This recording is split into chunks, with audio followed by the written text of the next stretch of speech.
Hi everyone! In today's video, we're looking at how you can create an incredible shonen protagonist for your manga, comic, or light novel.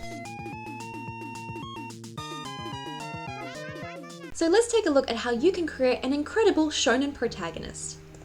So first of all, what is a protagonist? The protagonist is the main character in your manga, comic, or light novel. In a shonen manga or light novel, the protagonist is the character who helps to drive the story. They'll usually have really big dreams or goals which will really drive the main points of the story. Typically in a shonen manga or comic, the protagonist's goals are the main goals of the story, so this is why the protagonist is especially important in a shonen series. So the first thing you want to do is you want to give them a strong dream. As we just discussed, the protagonist's dreams and goals are one of the most important things to focus on. To give them a really strong dream or goal, you first need to really develop them as a character, considering where their main focus would be.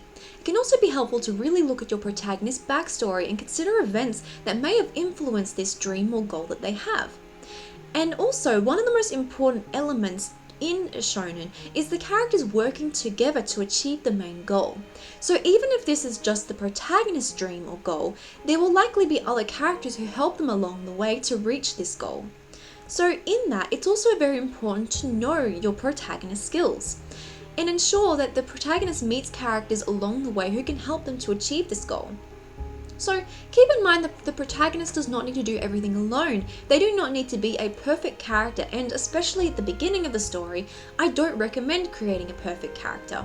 It's always important to consider the character's development throughout the story, who they are at the start and who they become at the end.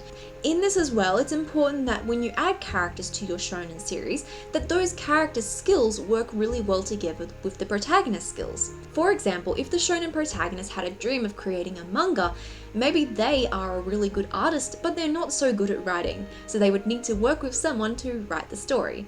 This is an example of how two characters' skills can work well together. Now in this as well, it's also important to give your characters a journey. World building is one of the most important elements in a good shonen, but the purpose of the world is to ensure that your protagonist can go on a journey and learn more about this world. So in creating your world in your shonen series, it's important to mark specific locations in the map where your protagonist may be able to go on a journey. Just think about how you can really take your readers along with your character's journey as they experience new events, new characters, and unique places. In this as well, and this is more of a world building tip, but try to make sure that every location in your world feels distinct from each other. Try to ensure that your characters are always experiencing new and interesting locations and new and unique characters along their journey. As we mentioned before, a protagonist should not be a perfect character by any means. So in this, it's important to understand your protagonist's fears. While your protagonist may seem courageous on the surface, they should also have their own fears and weaknesses. But their friends should be able to help them to find the strength to get through the things that they fear. Showing your shonen protagonist's fears and weaknesses will help them to feel a lot more relatable as a character, because when people read it, they can feel like they can connect more with your character, because your shonen protagonist is not perfect and they're learning how to overcome their fears along the way. It's also important to include a foil character. A foil is a character type that highlights the elements that your protagonist lacks. Typically in a shonen, the foil will either be the antagonist or a rival character, and sometimes this character can be a combination of both. So let's take a little bit more of a look at how to create a foil character. There are a few main traits of a foil character. Remember that a foil character highlights the traits that the protagonist lacks. This contrast makes both characters stand out, and some of the main qualities of a foil character include the opposing personality. The foil will usually have the opposite personality of the protagonist. If the protagonist is loud and friendly, the foil will be quiet and cruel. They also have unique skills. The foil will usually have skills that oppose the protagonist's skills. If the protagonist has light abilities, then the foil will have shadow abilities. Color schemes are also important in shonen, and a foil will usually have a complementary color scheme, which is colors on opposite sides of the color wheel. So the protagonist will have a color scheme that is on one side of the color wheel, and the foil character will have a color scheme that is on the opposite side of the color wheel. And I'm sure you will notice that in many shonen anime or manga, the protagonists will usually have a rival character, a deuteragonist who becomes a rival, or an antagonist character who acts as a foil character. So pay attention in your favorite shonen anime or manga for the foil character, and this really helps to enhance and highlight the main protagonist's qualities. Both characters help to highlight and contrast each other through the story. Now let's discuss how to create a meaningful design, because the design is one of the most important elements in creating a good shonen protagonist. Here are some elements to consider in your shonen protagonist design. First of all, you want to consider the functionality.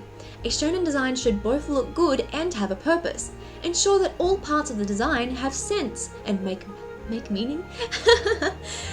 A shonen design should both look good and have a purpose. Ensure that all parts of the design make sense and have meaning. Number 2, personality.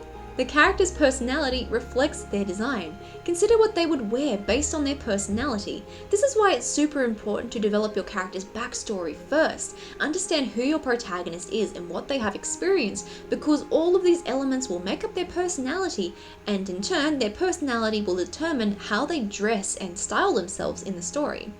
This also relates to functionality too. If they like to move around a lot, they would need an outfit that supports this.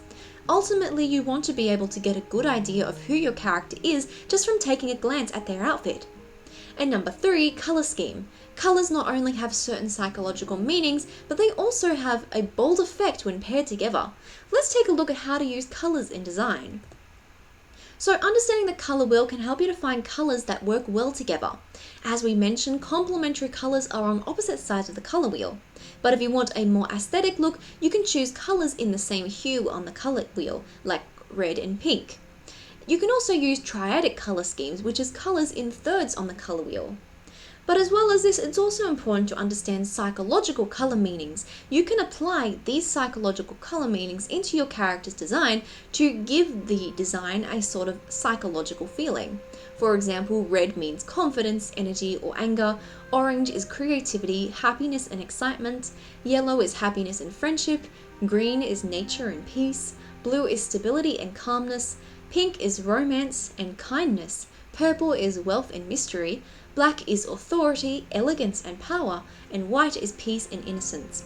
So think about when you're looking at certain colors or combining colors in your character's design, how you feel when those colors are put together, and that same feeling will be able to be translated in the story you're creating. Now, as you're creating your protagonist, a really important key factor is letting them grow throughout the story. We did briefly mention this earlier, but it's really important to think about who your character is at the beginning and who they are by the end of your story.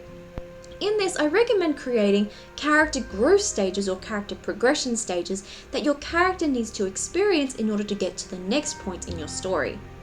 So, these points are the origins, so who your character is at the beginning of the story. Maybe they have very limited skills, maybe they are a little bit naive at times, but this is who they are at the beginning of the story. Then you want to look at the threat. The threat is a danger or an event that occurs that scares them a bit, and this event shows them their weaknesses or limitations.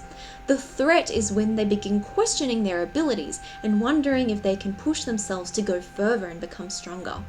And then in training, they start training to learn how to overcome this threat or danger. They want to become strong enough so that they know that they can survive this, whatever this threat may be.